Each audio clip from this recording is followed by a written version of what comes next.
Bonjour tout le monde, donc moi c'est Lucas Auguste, je suis doctorant en seconde année à l'université de Montpellier et donc je vais vous présenter mon projet de thèse donc, qui est sur les anticorps et les antigènes et leurs implications dans les maladies virales.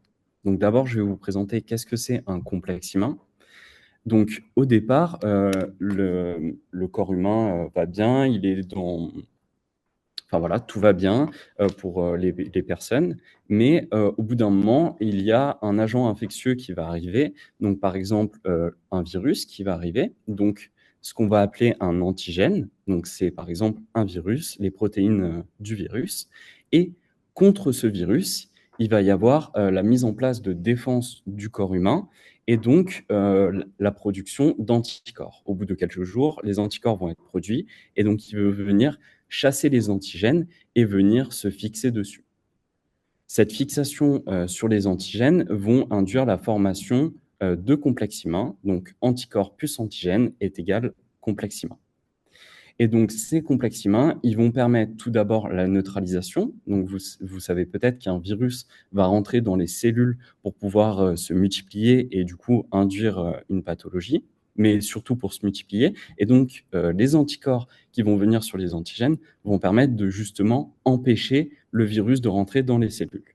Mais ça va induire aussi une inflammation qui va permettre de recruter des cellules immunitaires pour justement détruire ces virus, mais aussi d'activer ces cellules qui vont être recrutées pour justement pouvoir détruire ces virus. Mais dans un second temps, il peut arriver, parfois, ce n'est pas toujours le cas, en général, les complexes humains ont un impact plutôt bénéfique, comme je viens de vous le montrer, mais parfois, il y a une influence négative de ces complexes humains qui vont induire de fortes inflammations et une maladie due aux complexes humains. Donc, ces choses-là peuvent être dues à une préactivation déjà présente sur le site de l'infection, mais aussi à des modifications sur les anticorps qui vont induire une plus forte inflammation.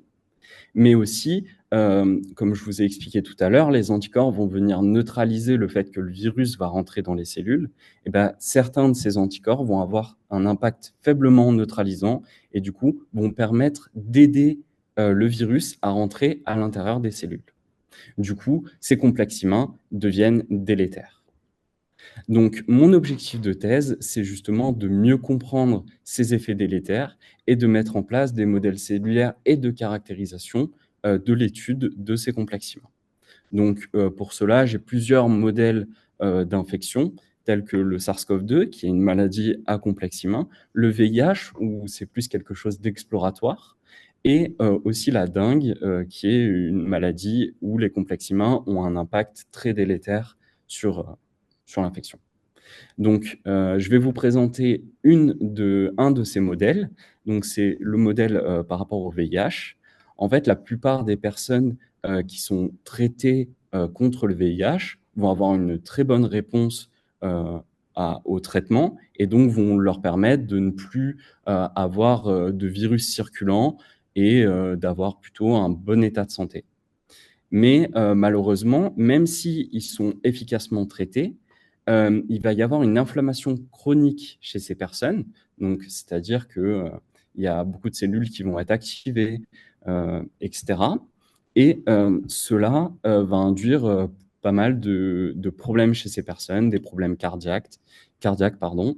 Et du coup, on essaye, moi, dans mon projet, de comprendre est-ce que les complexes humains pourraient avoir un impact justement sur cette inflammation chronique.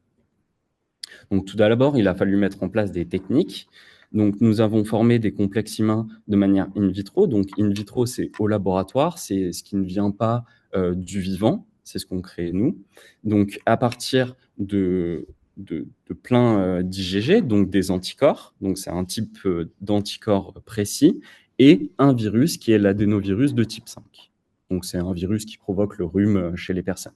Et donc, ces complexes humains, on a utilisé une technique pour pouvoir justement caractériser la taille qu'ils ont, ces complexes humains. Parce que on s'est rendu compte que la taille du complexe humain avait un rôle dans l'inflammation. Par exemple, des complexes humains de petite taille vont induire une faible inflammation, alors que des complexes humains de grande taille vont induire de fortes inflammations. Ensuite, donc c'était bien de pouvoir caractériser cette taille, mais là, c'était quelque chose de in vitro fait en laboratoire, donc ça n'a pas vraiment de réel intérêt biologique. Donc on a voulu partir à partir de plasma, donc de patients qui avaient justement une infection VIH. Et donc pour cela, on a fait une technique donc avec du PEG, c'est un long polymère qui permet voilà, de purifier ces complexes humains. Donc, grâce à des centrifugations, on peut faire un culot, justement, de complexes humains. Et à la fin, on a pu quantifier, grâce à une absorbance, une machine qui s'appelle un nanodrop, qui nous a permis de connaître la quantité, justement, de complexes humains qu'il y a donc soit dans le plasma, soit dans notre culot, soit dans notre surnageant. Et comme vous pouvez voir ici à droite, bah, en fait, le fait de culotter ces complexes humains, bah, ça permet de les concentrer énormément, alors que dans le surnageant, il ne reste quasiment plus de complexes humains. Ensuite, donc, nous l'avons appliqué à nos patients VIH, et en fait, on s'est rendu compte, vous pouvez le voir ici, donc, que les LC, donc c'est les personnes qui n'ont pas d'infection à VIH, on peut voir qu'ils ont des tailles de complexes humains très faibles, aux alentours de 500 nanomètres, et que chez les patients VIH, une partie de la population a aussi une taille de 500 nanomètres, mais que, on va dire, un tiers de ces patients ont une taille supérieure aux alentours de 1000 nanomètres ou plus. Et en fait, on s'est rendu compte que cette taille de complexe humain donc élevée ici, donc supérieure à 880, était corrélée à quelque chose qui est important comment dire, au niveau des médecins, en fait. Donc, c'est le nadir de CD4. En fait, donc le CD4, ce sont des lymphocytes, donc des cellules immunitaires. Et en fait, le VIH va venir infecter les CD4 et bah, les tuer au final. Donc, il va y avoir une baisse du taux de CD4. Et en fait, les patients qui ont un faible taux de CD4 vont avoir, donc de lymphocytes, vont avoir une maladie plus forte, et c'est à ce moment-là où le virus va pouvoir circuler. Et donc, en fait, plus ils ont un nadir bas, donc c'est-à-dire moins ils ont eu de CD4 dans leur vie, bah, plus ils sont en mauvaise santé, on va dire.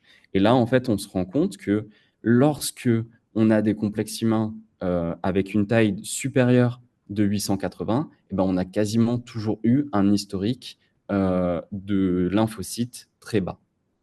Et comme on l'a vu juste avant, les complexes humains de grande taille vont induire une forte inflammation, et donc potentiellement ces patients, en tout cas les complexes humains de grande taille, pourraient avoir un impact. Donc maintenant, on en est à un stade où on continue cette recherche sur ce côté-là, et on essaye de mieux comprendre est-ce qu'il y a vraiment un lien, ou est-ce que c'est une découverte un peu au hasard. Et donc voilà, et tout cela, c'est pour que les patients puissent être soignés, donc soit en découvrant ensuite des traitements, soit en permettant de faire quelque chose un peu pronostic. Donc par exemple, là ici, comme on a vu, avoir des grandes tailles de complexes humains pourrait potentiellement être lié à une inflammation très forte. Voilà, ma présentation est finie. Si vous avez des questions, n'hésitez pas. Merci beaucoup, Lucas. Alors, avez-vous des questions? Pas beaucoup de personnes qui posent de questions, hein. Pourtant, c'est super intéressant. Je sais pas. Ah, Alberto. Oui, merci Lucas. Je voulais te demander dans ton expérience, dans ton parcours, qu'est-ce que c'est l'activité que tu aimes le plus? C'est un truc tout simple, c'est très varié, tu as beaucoup d'analyses, beaucoup de mesures. Et qu'est-ce que te motive le plus? Alors moi, ce qui me motive le plus, c'est la recherche, c'est essayer de réfléchir sur un sujet, essayer de trouver des solutions. Donc voilà, soit là, comme un peu dans le projet, essayer de trouver de nouvelles méthodes pour caractériser quelque chose qui est d'intérêt, donc ici les complexes humains. mais ça peut être sur d'autres choses et aussi pouvoir comprendre comment fonctionnent les choses, même si en recherche, c'est toujours compliqué de comprendre comment ça fonctionne et d'avoir toujours un rôle de cause à effet. Mais voilà, c'est ce côté-là où c'est très adaptable et voilà, c'est ce côté-là de la recherche que j'aime vraiment bien.